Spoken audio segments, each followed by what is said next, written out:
All right. Well, we are at the top of the hour, depending on where you're at. If you're on the East Coast, it's 3 o'clock Eastern. If you're on the West Coast, it's just hitting noon. Want to welcome everybody to today's TMC Connect discussion entitled Buyer or Seller, Best Practices and Missed Opportunities when Approaching a Merger and Acquisition Opportunity. So for today's discussion, we've got a tandem of TMC preferred partners, one relatively new to the network, one of our longest standing partners as well, leading the charge here, really to kind of cover not only the consulting components, but also some of the legal components when it comes to considerations or opportunities, regardless of whether you are a buyer or seller related to a merger and acquisition opportunity. So before we jump in here today, just want to remind our attendees, today's discussion is being recorded. So if you had any of your counterparts that maybe registered and weren't able to join today, just know we will follow up with this discussion with links to recording from today's discussion via our YouTube channel, as well as through TMC Connect's podcast channel too. And just a reminder for the attendees, all lines have been muted for today's discussion, but we always encourage interactivity. So any questions or comments that you may have throughout today's discussion, please feel free to filter those through the chat.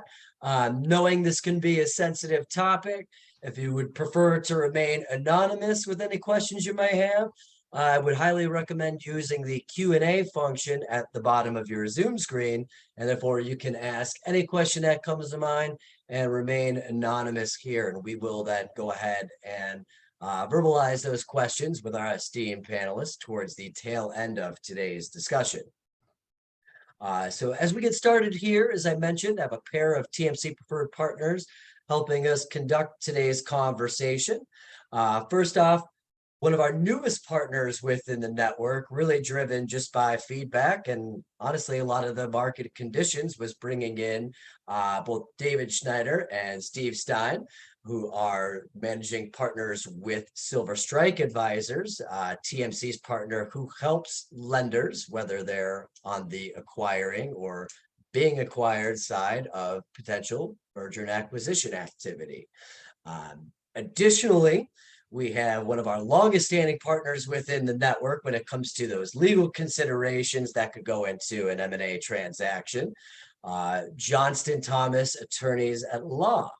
So want to introduce David Schneider and Steve Stein, both with Silver Strike Advisors. David, Steve, how you guys doing today? Great. Great. Thanks for having us. Appreciate the opportunity to chat with everybody. Well, we certainly appreciate you both joining.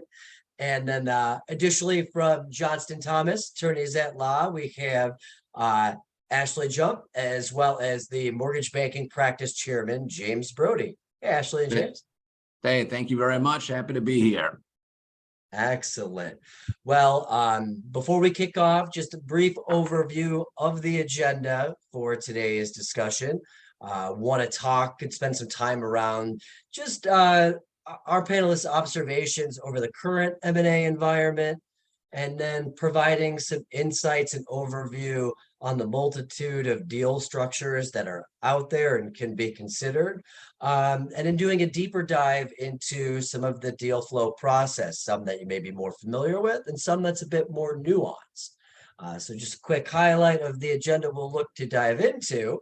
But before we jump in to the deck, we did have a couple questions that were filtered through the collaborative audience in a lead up to this discussion, kind of around the topic. So I will open up responses to the group here, but had a pair of those questions I wanted to verbalize that I think are also going to help flow directly into some of the key talking points, kind of particularly around the current M&A environment.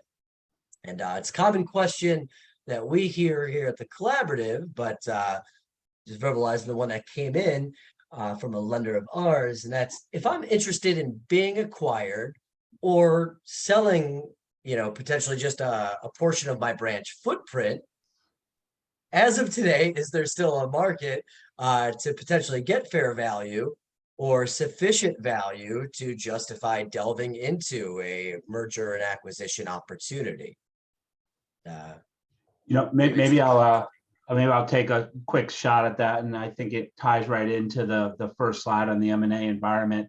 I think the answer is yes, and the way to think about it is, if you're a potential seller, what's the match you have to potential buyers, and what are you bringing to the table that enhances the value? The way to think about any deal structure or any deal that is successful for both the buyer and the seller, it's one that really you're adding, as a seller, you're bringing additional capability. That might be geography, that might be new products, that might be a specialty in different areas. So I think if you can bring value to the buyer, that really adds to the overall enterprise, I think there's a lot of deals that can still work and still make a lot of sense. And especially, and this is really the last bullet on the slide, the way to think about this is, we're all in a really difficult market right now, and one where, we're seeing it change dramatically. If you go back to 2020, 2021, it was clearly a seller's market. And now we're more in a buyer's market, quite honestly. But what we all have to remember is that the mortgage market is still strong. It's still a big market. It doesn't seem as big when we're coming off a $4+ trillion market, but it's still a big market. And while it seems, very, very difficult, I think the long-term prospects are really good for everybody, for all lenders out there.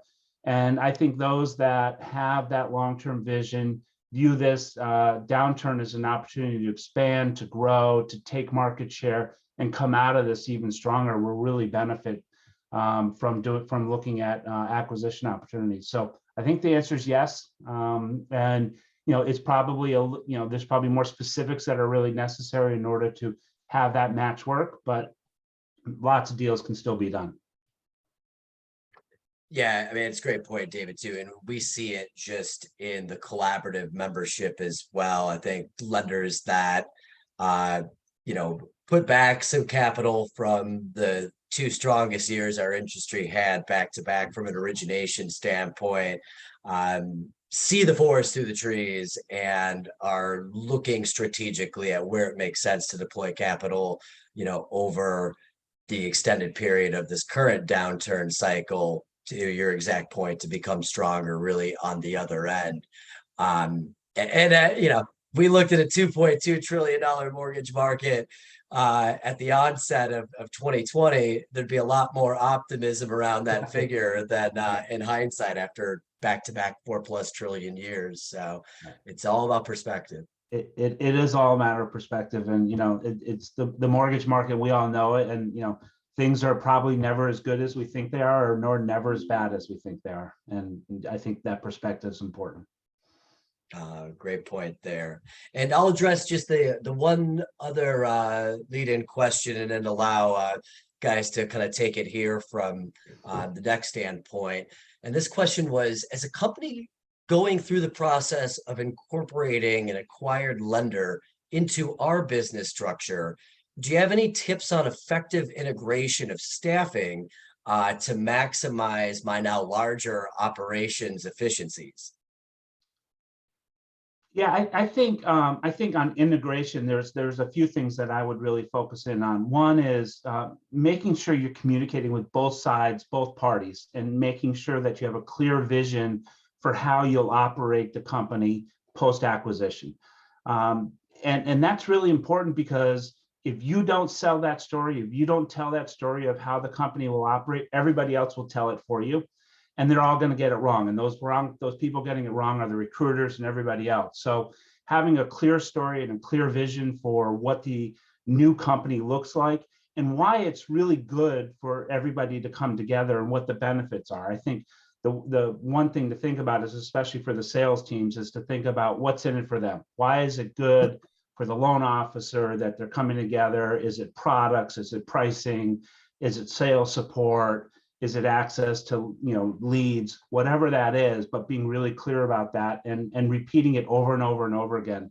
And I say it all the time, but you can't communicate enough when you do deals like this, and really spending the time to have a really clear communication strategy is critical. And we talked about this when we had our session out there in Chicago. At the end of the day, I mean, it is critical because people aren't buying desks, chairs, computers. I mean, they're going ahead and looking for that human capital, that relationship. And it's always a delicate balance. I would say it's more of an art than a science. And when you go ahead and disclose, because on the one hand, we're in this type of market where people are scared. They're nervous about what's going on. They want to make sure they can feed put food on the table. And if they think that there's going to be a big round of firings, or they're going to not be stable, or it's not going to be the type of place they want to work, that's something that really needs to be addressed at a point in time when you can get them on board. And when that time happens, it is really a matter of really feeling out the situation, having the open lines of communication, and having a good messaging plan, because that's what's going to be critical. Yeah, it's such a great point, James. I think I heard it. The line I thought was said so well the other day is that rumors move a lot faster than facts do out there. So to your point, to have that communication plan in place can offset some of the game of internal telephone that takes place when staff thinks something's afoot and they're not hearing it direct from leadership. So appreciate that. We're going to go ahead and dive into some of the content from this slide. I'll let Steve and David kind of take it from here, but just a reminder to the audience, any questions or comments that you have throughout today's discussion, again, please feel free to populate those in the Q&A function on the bottom menu of your Zoom screen, and that'll allow you to stay anonymous there, and we'll go ahead and dive into those questions towards the tail end of the discussion. Yeah, thanks, Tom. I think actually the best place to go is if we could just move to the next slide, and Steve will kind of cover, some key considerations. We kind of started jumping into this, but I think, walking through the considerations that both buyers and sellers ought to have when they're contemplating any type of acquisition or merger, whatever the case might be. So Steve, you want to hit some of those? Yeah, so the three buckets on the page here, model fit, cultural fit, and leadership fit, I think are really critical and really unique from each other. Obviously, model fit, distribution channels, knowledge of channels that you may not operate with as a buyer, right? So a wholesale, any kind of TPO business, any kind of fairly deep institutional requirements around managing joint ventures, et cetera. There's a lot of challenges with that. So you just got to make sure you're equipped and aware. The beauty of those opportunities is really it gives you a chance to jump into a piece of the business that would otherwise take a very long time to establish itself. So looking for those model opportunities is critical because you can grow quickly. You can also get yourself into some trouble if you're not familiar with that space. So it's a real consideration. You can get a lot of help around that as you evaluate opportunities. As a seller, you really need to look at your strengths. And when you're deciding to sell a company, it really is a sales exercise. You have to think about your strengths. You have to think about how to communicate those strengths. I've kind of carved out like 4 areas that I talk about. The geo market strength is really critical. If you dominate a certain geo, you're going to make yourself very attractive to the right kind of buyer, right? To find the right buyer that's looking for, growth in the Northeast because they don't have any exposure there, or looking to dilute some of their exposure they may have in other market concentrations that may be risky to them. So thinking about geo strength is really critical. Secondly, product strength, very important. And if you excel at certain kinds of products, it's going to make you attractive to a buyer who may not, have that same expertise. Obviously, government loans, non-QM, whatever, high margin products that you can be that you've been successful with will be very helpful. The third thing I'd talk about is unique and loyal production sources, builders, strong MSA relationships, unions, trade associations. Those things are all very powerful. They're all revolve around sales strategies. And if you've been successful at creating those, those should be very portable. And as a buyer is going to be interested in, especially in this market, is there really something tangible there in terms of loyalty and from the sourcing perspective. So, packaging that story is really critical for both the buyer and the seller. Both the buyer and the seller want to see the value in the transaction. Obviously, sellers always want to get their value recognized, but buyers want to understand what the story is so that they can get more comfortable with a valuation that would account for some of those opportunities that are unique to them. And then the last piece that I focus on is, how do you excel in execution? So if it's product development, if it's your marketing team, servicing performance, if you have a very strong, loyal sales and operations team, you can demonstrate their tenure and their longevity with the firm, their average output, bringing those things to the table in a deck when you're talking to buyers is really critical. Being able to flush those things out and be able to articulate very well what your strengths are, really, really critical to the deal. And then around cultural fit, obviously, every company is different. Every company has a different personality. Every company, and a lot of times that's really driven, obviously, hopefully by the leadership, right? So understanding what your cultural, cornerstones are and how they match up with the company that you're interested in partnering with, whether you are the buyer or the seller, is very, very critical. Obviously you see companies that are focused on high performing LOs, $100 million plus origination production. The LO is the superstar and the company is really built around them. You have other companies that really focus on their brand and really taking a certain kind of a consumer experience to the marketplace. Those two profiles are a little bit different. So making sure that you have the right understanding of what your partner is going to look like and how you're going to feel and look with them when you're working together is really critical. And then obviously, how you manage talent, how you demonstrate your management practices. How buttoned up are you versus how buttoned up is the buyer or the seller if they're on the other side. It's really critical to have a good understanding of how people manage and measure success and make sure that you're on the same page. And that's really got to be fleshed out in the due diligence piece of the deal, because obviously it's far too late once you signed and close the deal. And then lastly, leadership fit and clarity around roles, organizational structure, objectives. That is always, at the end of the day, that's the buyer's call once those decisions have been made. One thing that I would urge anybody in this market, but particularly in buyers, is when you successfully closed a deal and you're going through the integration process, really understand your motives for who does what and why. And you're really balancing loyalty and competency, right? So acquiring a company is a great opportunity to improve your FP&A inside the finance organization, or improve your sales management, to take it to more of a science and less of an art, if that's what you're all about. So understanding what you want to get out of a transaction and who can deliver those things for you is really critical. And that's why, in addition to, really wanting to communicate a very positive message at the close that you're going to try to, make a home for everybody, it's really time for you as a leader to say, who's really going to serve this business the best, and what's the most practical and graceful way for that to happen.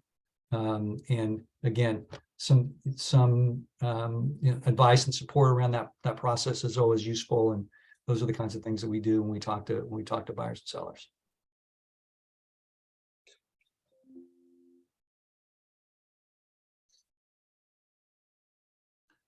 Okay, who's up with deal structure? I don't remember. I think James, you want to hit kind of deal structure?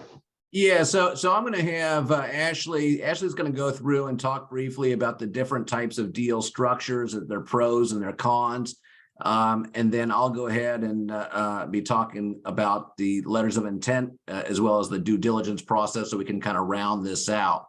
So Ashley, with that, why don't you go ahead and I'll turn it over to you to go through the asset structures.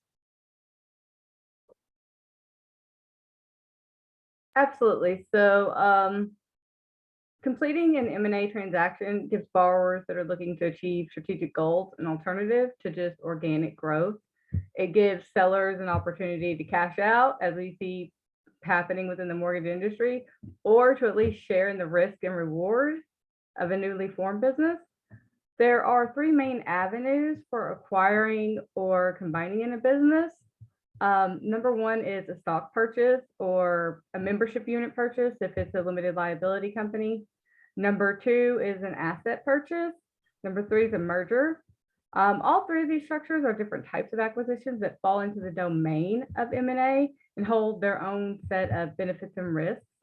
When a company considers acquiring another company or being acquired, the structure of that and the avenue chosen can potentially have pretty significant differences in the results. So that's what we want to look at first. In stock purchases, the buyer purchases the stock of a target company directly from that target company or individual shareholders. The company remains an existing ongoing company, and the company's business activities, assets, and liabilities continue unaffected by the transaction. In an asset purchase, the buyer purchases specific assets of the target that are listed within the transactional documents that I believe James and David will talk about later. The assets and liabilities are acquired in exchange for consideration, which can be cash, equity, a combination. If the asset purchase is for all of the target's assets, after the purchase, the target company will dissolve and go through a wind down process and distribute its remaining assets to its equity holders, basically dissolving. The term merger, however, has legal significance for its usage. A merger is a process that's governed by state corporate law in which two, or in some cases more, separate legal entities become one surviving entity. The surviving entity may just be one of the original entities where the other parties are absorbed, and that process is called a forward merger, or the surviving entity could be an entirely new entity. In both situations, generally all of the assets and liabilities of each are owned by the surviving legal entity as a matter of state law. The consideration for a merger can be, again, cash, equity, or some combination of both. I believe we were going to talk about the pro forma financials as an example before we go too much into the pros and cons there of each one. Because as I mentioned, they both do have significant outcomes. Yeah, so I'll jump in on the financials. And I think the important part on what Ashley was going through is that there are different alternatives for how you achieve the objective of bringing together two different companies. In this environment, one of the clearest rationales for doing any transaction is, are you going to improve the financial performance? Like it's no good to do this if you're not going to improve the financial performance of actually both entities. Here is just a view of, like, if you're a potential seller and you have a traditional retail operation, and right now you're at break even, so your net income is zero. You have total income of 375 basis points, cost of 375. Well, what can you expect, and what should be the expectation for partnering up with someone? And I think clearly, there's probably 30 to 60 basis points of synergies available from potential transactions, and this will vary by company. So I wouldn't want to say you're definitely going to see 15 basis points gain in sale and only 5 basis points reduction in cost. But the important thing to do as both buyers and sellers is to look clearly at the projected pro forma. Especially in this environment, what's happened in the past is really not very relevant. You have to look on a prospective basis and build a pro forma out and say, what does my company look like on a standalone basis? And then if we were to come together, what synergies would we expect? And I think the areas that you would commonly see synergies would be your capital markets execution of just, bringing together, getting better execution, maybe getting spec pay-up pools, maybe you have some investors that the selling company doesn't have, where you know you get a specific pickup. So you can get some executions there, some pickup there. Sales costs, production costs, I don't think there's big pickups there, but certainly just, leveraging sales management, leveraging your marketing expenses. Think about those things, those costs that are there, whether you do $1 billion a year or do $500 million a year. And we all have those costs embedded in our operations. And then probably the biggest opportunity is the back office costs. I mean, quite honestly, bringing together these organizations, you can streamline your more fixed costs and, have, combined marketing departments or finance departments or legal departments or all of those back office functions. And if you think about it, most of those functions at each one of your respective operations, we're doing a multiple of the volume you're doing now. So they can handle it, they can take on that responsibility. And quite honestly, just bringing together two organizations, leverages those fixed costs and really creates a scenario where it's, 1 + 1 equals something far greater than 2. In addition, it's not on here, but importantly, you ought to think about what are the synergies you can get as the potential buyer. So just bringing in more production, leveraging your fixed cost base. There are other synergies that you can get as a buyer. So, there are two sides of the equation. I think the bigger ones are clearly on the seller side, but there should also be synergies on the buyer side. And that's what really creates the compelling value proposition for both parties of, why you want to do something like this and what's the potential benefit and what can you expect to receive as a result of that. I think, Ashley, I'll hand it back to you to kind of go through some of the pros and cons of each, because I think those pros and cons are really important in terms of the potential synergies that you can see in terms of deal structure too. Yep, absolutely. And determining and looking at the pros and cons for each avenue and determining which one you want to pursue could help guide your strategy at the very beginning when you're working with companies like Silver Strike to determine your targets and how you want to go about that. So a buyer may prefer a stock purchase when the buyer wishes the operation of the target company to continue as is after the purchase. The buyer basically just wants to be part of what's already there.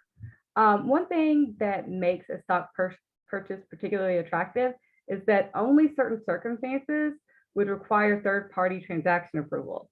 Absent of those unusual circumstances, consent from third parties would not necessarily be needed to approve the transaction. So there wouldn't be a whole lot of lag time. But obtaining that stock may be problematic. Buyers may get less preferential tax treatment than other options, but as we're not tax experts, all we're going to say is that you should talk to your accounting partner about that, if that's something that interests you. But also, depending on the shareholder or operating agreements that are already in place, it may be difficult to get approval for the purchase from all of the necessary owners. A holdout owner could just refuse to sell. And purchases of larger percentages where you would have a say and have some sort of effect would be one of the unusual circumstances that could require regulatory approval. And since stock purchase is buying into the company as is, there's also the risk that the liabilities of the company may not be fully known to you when you do that. A stock purchase tends to generally work best when the buyer doesn't want to obtain control and there are fewer shareholders. Negotiations are more straightforward that way when there are fewer parties involved, and it'll be less likely that there would be a holdout owner that you would have to deal with. Most of us in the industry are already pretty familiar with stock purchases or have at least heard of them by virtue of the industry. So since we're on very limited time here today, I won't spend too much more time talking about that one, but just to mention that it is an avenue that you should consider and talk to your planning partners about. The next one that keeps getting brought up very frequently, especially now in the industry, is the asset purchase. Buyers may prefer an asset purchase because they can avoid buying unneeded or unwanted assets and liabilities. The ability to pick and choose specific assets and liabilities provides the buyer with flexibility for how much they want to spend and what they want to get. The buyer does not waste money on unwanted assets such as desks. And there's less risk of the buyer assuming unknown or undisclosed liabilities that way. However, this is also what makes asset purchases more complex because the buyer has to spend the time identifying the assets and the liabilities it wishes to acquire and assume, And even this is subject to any liabilities imposed as a matter of law. It's fundamentally different from a stock acquisition or merger, where the buyer acquires all of the assets and liabilities. Various aspects of an asset purchase can be time consuming, and therefore you have resources that are being expended, and it's pretty intensive, like specific assets value, third-party consent may be required for some of those assets, just as the contracts, and determining and completing the manner in which the title of an asset is even passed on will vary depending on the asset and state. There's also the little thought of risk that the seller could retain sufficient assets to compete against you and would know the intricacies of what you just purchased. So another pro for the assets purchase is that it's generally in most states, with a few exceptions, only approval of the majority of shareholders or members are required to complete that purchase. So it also works best when the buyers are interested in only select assets of a target company and only select liabilities. An example of this might be intellectual property, such as a proprietary LOS. That tends to come up. One thing to be concerned about is the contingent liabilities that may be acquired with assets such as that. So the flip side is that the seller in an asset purchase transaction must be careful to ensure it receives the consideration to cover any future liabilities that it weren't contemplated at the time of the purchase. The next one that's I think the most straightforward is the company merger option. Again, the term merger has legal significance for its usage. So that is something to keep in mind, that there are more steps involved that have to be covered, and that certain paperwork that has to be done and documents, as I'm sure we're all familiar with by now. But absent other requirements in its charter documents, typically mergers only require approval by the board of directors and a majority of its shareholders. But generally, mergers require third-party consent, as the target company ceases to exist after the merger, and all of its assets are owned by the surviving entity. For our industry, that could include investors, warehouse banks, agencies that the company has approval from. Licensing agencies would need to have advance notice, but depending on the type of change, may not actually have to have any other requirements to proceed. And that could, again, depend on the state and where you're actually operating out of. A big one that most people consider, and is a big push for this, is that employees could be absorbed efficiently. There is no need to put out another offer because they're just absorbed into the new company as a current employee. The lower threshold is particularly appealing when a target company has multiple shareholders, or the target company's reputation and goodwill are aspects that a company wishes to acquire. Those are pretty big driving forces there. How a merger is taxed depends on its structure. Generally, forward and triangle mergers are taxed as asset purchases. So again, that's something you should talk about with your accounting partner, though. Ultimately, deciding whether an asset purchase or a merger is the right fit for an acquisition will depend on the specific facts of the situation and the strategies that you work out with your other partners. Thank you, Ashley. I think that was a great summary, and there are certainly a lot of options in thinking through. The one that's the best fit for both buyer and seller is really important to make sure that the objectives you hope to achieve are the objectives you actually realize. We kind of went through in the thoughts for why a deal might make sense from the buyers and sellers perspective. We talked about the different opportunities or the different ways that a deal could be structured. We thought now James and I would hit just what's the process look like, and this is a very high level, and I think it's our intent to have future webinars like this where we go into more of the details. So that's just a preview of events yet to come, but we'll get into more details. But I just did want to go through the deal process. So first is valuation. Before you get to valuation, you're really doing the process of, do you think there's a good fit, and all those things that Steve talked about, like all those things that are really important to making sure that will these two companies work well together, where the leaders work well together, where the loan officers feel like there's great value. And if you cover all those hurdles and you say, yeah, it feels like it makes sense, it feels like we can create value, it feels like 1 + 1 will equal 4, Then you get into the actual deal process. And step one of the deal process is valuation.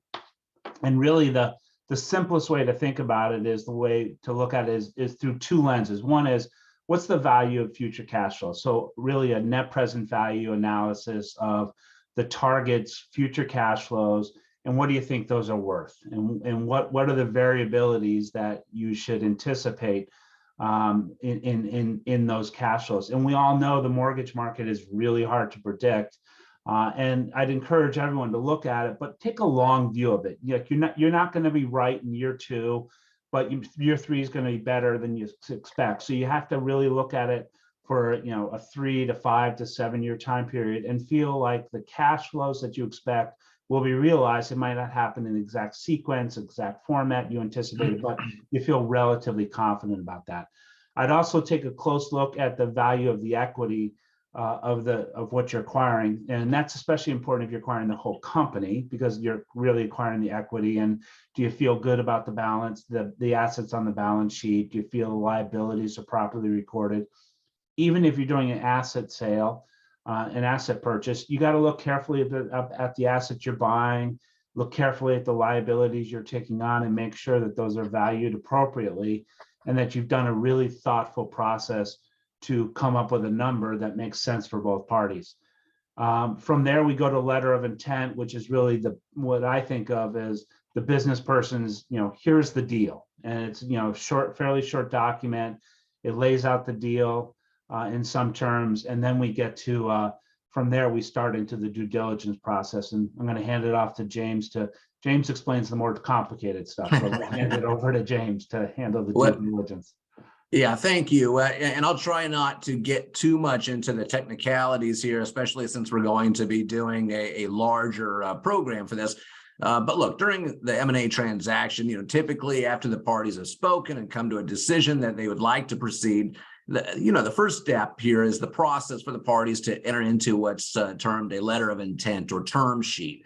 Obviously, you're going to be looking at the valuation issues, but the purpose of the letter of intent or LOI is really to ensure that there's a meeting of the minds on key terms and actions before significant resources and legal fees, which can be significant, have also been incurred. So in order to give the parties the best chance at closing a favorable deal to the both of them, it's important that they not skip over this process too quickly and make sure that all these key points are legally binding, such as with no shop provisions. I mean, we'll talk about binding versus non-binding, and why it should be binding and why it shouldn't be binding. But an LOI can be in either a short or a long form. And it really depends on the dynamics of the negotiations and the desires of the parties. Whether are long or short, there's typically some back and forth on that first draft, as the buyer and seller are going to try and include or exclude particular clauses in the draft. A more long form letter of intent is, exactly as it sounds. It's more comprehensive and legally constructed, which really enables the identity of the relevant issues that are important to each party, identifies possibly some deal breakers that they could have on each side early on. Helps to prevent spending significant legal fees and resources on deals that may not be likely to close. And, look, we've done a number of these, and I can tell you that, unfortunately, along the way, issues pop up, and those could be deal killers. So if you can find a way to try to root out some of those issues that are, again, of importance to both parties early on, it can help you from committing all the time and the resources just to find out down the road that it wasn't a good fit. It can allow for possible resolution of significant issues and look for alternatives early on, because time is of the essence whenever you're doing these deals. You're always looking to try to do it fast. You always want to do it thorough. So there's a push and pull between all the different components to make sure that you're doing a very fulsome job, as well as getting it over the finish line. Now, if the issue is possibly insurmountable, the early detection allows, again, for those alternatives to be planned for. And this might include issues such as exclusivity or indemnification. And the primary disadvantage of this longer form LOI is that it may bog down the momentum of getting a deal done. As the parties, generally want to not want to deal with too many difficulties right up front, and they want to get kind of warmed up, get on a roll, and get it moving. So it really comes down to who you're dealing with, what your interests are.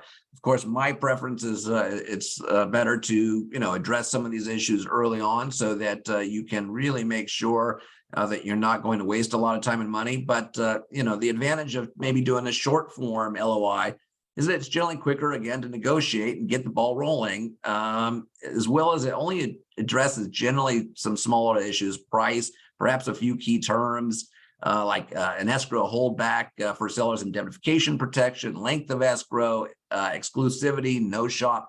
One of the issues that really comes up, especially from a buyer, is that they want to know when they're committing all this time and money and resources to negotiating a deal and getting it done, that the seller isn't out there shopping for another deal, and you want some level of exclusivity, and you want to make sure that that is, to me, binding, having represented a lot of buyers, so that if there is a problem there, all that time and the money and expenses that you had to incur are going to be recoverable. Because again, that would cause damage, and you're both making some good faith efforts here. But good faith backed up by legal is not necessarily a bad thing. Now, if the disadvantage of that short form LOI is that it leaves many of those important issues, again, to be resolved at a later date. Now, when you're looking at what issues to include in the LOI, things that we have put in there that we've negotiated, that we've addressed, price and consideration, transaction structure. Is it going to be an asset purchase, or is it going to be a merger? There was some prior discussion about the asset purchase, merger being, I think the easiest in some ways, because, you're taking on everything. You are taking on those liabilities outright.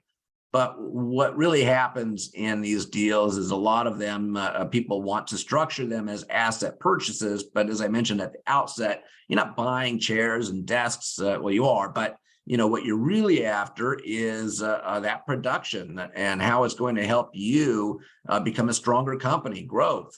And the human capital, the people are very important there. And when you are looking at an asset purchase, what you have to understand is that even though you can talk about it in terms of an asset purchase, generally these overlap. And you're always having to think about your potential liability. What could happen? You're buying a company, you're getting those assets, but if someone comes along and says, you know what, that wasn't a true asset purchase, that was a de facto merger. It's effectively, you went ahead and are just a continuation there. Then you have to really know what you are buying. I mean, so there's ways to insulate yourself, but there's no, a magic one that you can avoid any liability by saying it's one thing or another. It's really the devil in being in the details. You also want to look at an expected timeline. A lot of people want to do 30 days, 60 days. Sometimes, depending upon the size, the complexity, you have to have a realistic time frame, and make sure, though, that your team, whether Silver Strike or Johnson Thomas or whoever you're using, has some metrics, some points in time that you are getting through the items, and there's a lot to get done. Again, we talked about exclusivity. You want to talk about confidentiality. You want to make sure that all the parties are not going around talking about the deal before a deal is finalized, because as everyone knows, those loose lips can kill deals very quickly. You want to make sure, as say the buyer, that you have access to the seller's employees, books, records, all of the information and the documentation that would be needed to do due diligence. You might want to look at indemnification obligations, what type of dispute forums you would utilize if the deal falls apart. And no one likes to think about the deals falling apart except the attorneys. But, thinking a few steps down the road can save you a lot of problems, give you a much better chance of a successful acquisition, and, really make sure you have confidence in moving forward. Then you want to talk about some of those closing conditions or the termination conditions. If something happens, what can you terminate this deal for? Or, what is going to be required in order for the closing to happen? So the letter of intent should, clearly state which portions are going to be binding, which are not. The attorneys should be able to make sure that's binding by ensuring there's proper consideration in the contracts, there's clarity, because lack of clarity on a point might allow a court to enforce or refuse to enforce a provision that's contrary to the intent of the parties. And you also need to understand language in the contract versus your course of performance, because sometimes the course of performance can cause you problems and affect the binding provisions of the contract. So once you have that letter of intent done, you have it in place, then you're off to the races. It will be followed by a more formal asset purchase agreement or other documentation, but the LOI is really where you get that ball rolling. And what you do, the biggest part of any of these deals, from our perspective, is really the due diligence here.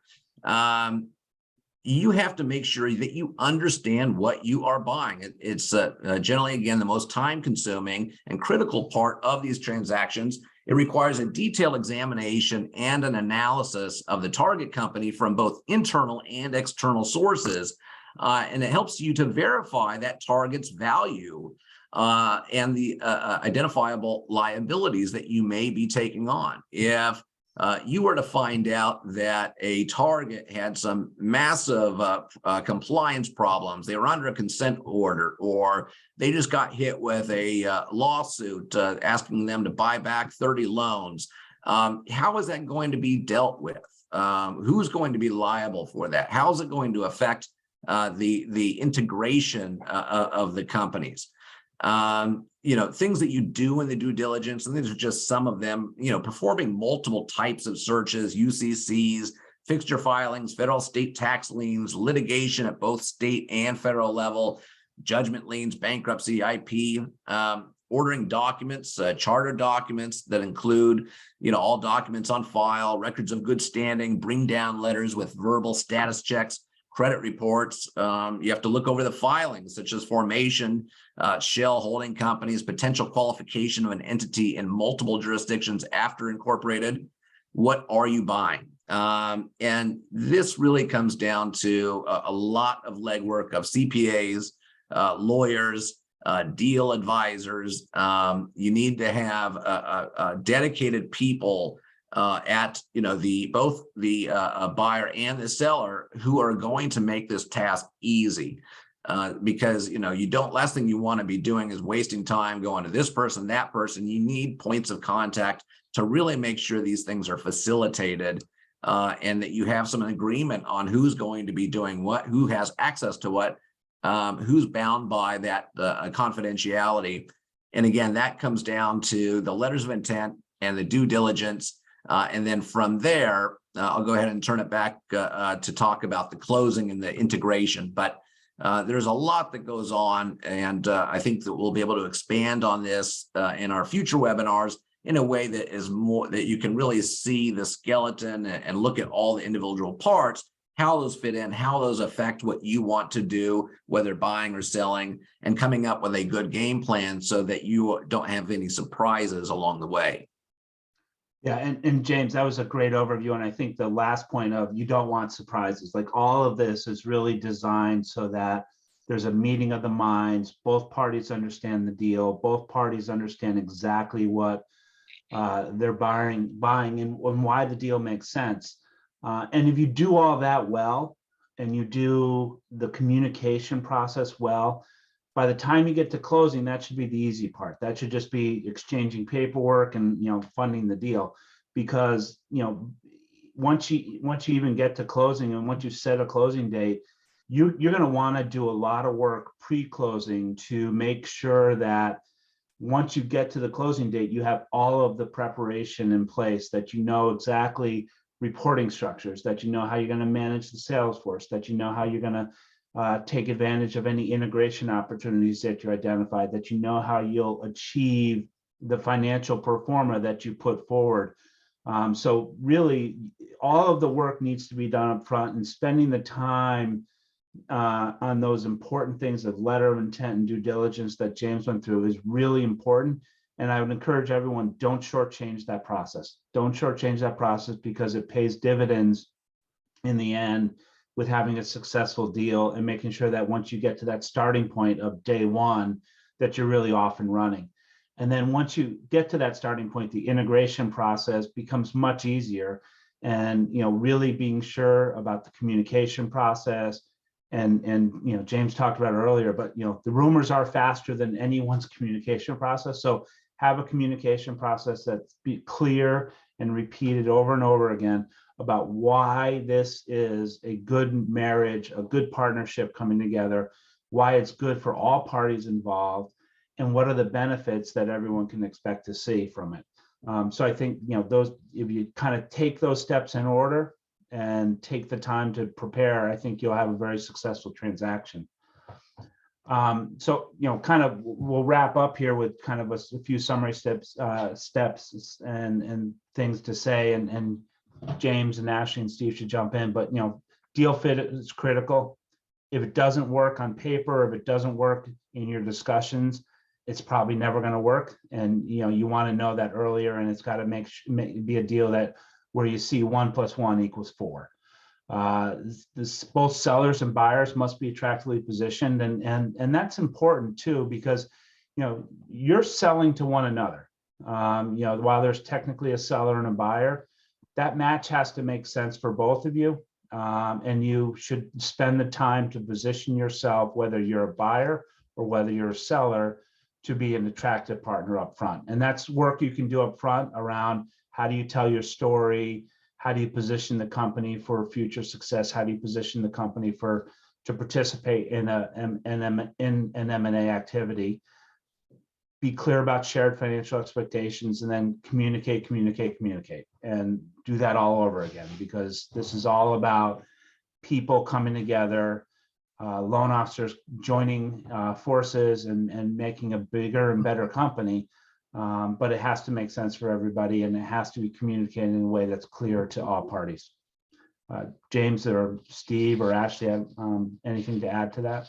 Yeah, I would just, I would drill down on one aspect that really we've talked about for the last 50 minutes or so, but there's a lot of reasons why this market is unlike previous markets. I think one of them is that it may not be clear to you if you're a buyer or a seller, or more said differently, maybe it's better to think about you in both roles, right? And David talked about the merger phenomenon and how that can actually, marrying up two healthy companies that are realistic about how tough the market is and how long it may last. Thinking differently about this process, I think would be really critical. To think about yourself as, how do you effectively merge and partner, which may be a very different outcome than just a traditional buyer and seller, right? And so that opens up a lot of weapons to you on either side of that fence. I think figuring out what the right strategy is, who the right partner is, those things are really critical. That's in the details that really would make a deal work or not work. But it's just a different way of thinking about things in this market, and I'd encourage everybody to kind of contemplate that if you're currently just thinking about being on one side or the other. No, I think all those comments are great. And, look, at the end of the day, there is, what is value to one person. These are all cycles. I mean, we've seen it 07, 08, and other instances. The industry is going to be getting back on its feet. Are you going to be best positioned for that? And to really be out there, leading the show, or are you going to be playing catch up, whether it's, M&A, whether it's, buying the right time in the stock market, waiting for, these are all cycles. And, David, Steve, I see a comment or a question about the valuation. Maybe you guys have some better comments with regard to, I think they're asking about, having some sort of certainty or fear about those valuations. Yeah, I Yeah, think, oh, go ahead. I was gonna say, I'll verbalize it real quick, just in case anybody's sure. listening and it doesn't have access to the chat. So the question James referring to is, can you discuss more on current valuation ranges? I'm assuming no BV premiums are being paid, and I'm wondering how buyers are thinking about future cash flows in light of all the uncertainty we're currently experiencing. Adding on to that, is valuation based on a wide range of future rates and overall housing landscape? Very interesting discussion. Thank you all. Yeah, I mean, valuation is clearly the hardest topic. I think a few things to keep in mind. One is, every company has an inherent value of the assets of the net equity of the company today, right? And in this environment, if you're losing or making money, that's going to determine what happens to your equity. Is your equity growing, or is your equity, coming down because you're losing money on a current period basis? So I think grounding yourself in that equity value of the company, and then looking forward and saying, what's the present value of those future cash flows?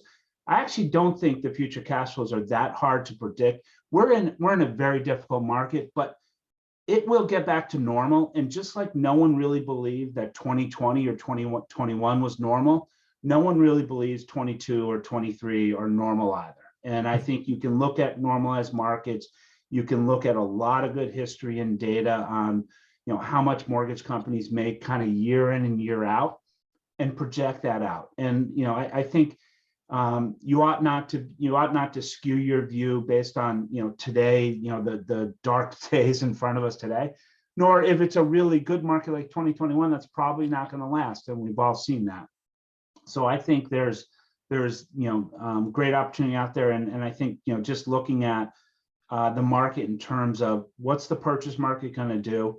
If we have a big refi boom, that's gravy for everybody. But the purchase market is pretty stable. And even if the real estate market slows down a little bit, it's still going to be there, and we're still going to do $2 trillion plus, and it's still going to be a strong mortgage market. So, despite all of the headlines of the mortgage market disappearing, I can promise everybody it's still going to be there. Perfect. Thank you, David.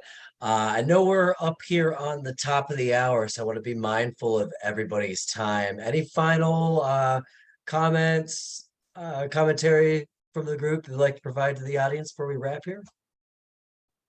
I just want to thank all of you. It's I love to be able to do these, and I love to see those questions. David and Steve are amazing, and talking and working with them and preparing for these webinars. So I respect what they've been doing and their insights on this. And at the end of the day, when clients come to us and say, "Hey, I just want to take my chips off the table," I mean, our first response is, have you looked at, explored your options? I mean, you may have some value to another company. It doesn't hurt to go ahead and do that. So I would just say, if there's anyone thinking along those lines, because some people, look at the dark clouds of today and, they don't see the sun right behind them, that they should definitely be examining all their options. And there's a lot of great deals from a buyer side to pick up right now. For those who want to go ahead and strengthen, expand, and grow. It really just comes down to the human capital, the people, making that work. The dollars, the contract terms, all those things are important, but really it comes down to the people and the messaging, and whether you can, work together and have a share a vision. Yeah. No, well said, James. Well said. Yeah, great said, James. And I want to remind everybody, as it's been alluded to during this discussion, we're going to do a deeper dive as we approach the new year here, really breaking down the different components of the deal process, because there is so much to cover, as you guys could tell from today's discussion, really just scratching the surface in this first full hour here. So be on the lookout for more educational content coming from Silver Strike and Johnston Thomas to really help you navigate potential deal flow in the coming year. So Steve, David, James, Ashley, I want to thank you each again for your time and your expert insights today, and really enjoyed the discussion, and to our audience for taking the time to join us. All right. Hey, thank you, you. everybody. Thanks, guys. Thank you. Take care, everyone.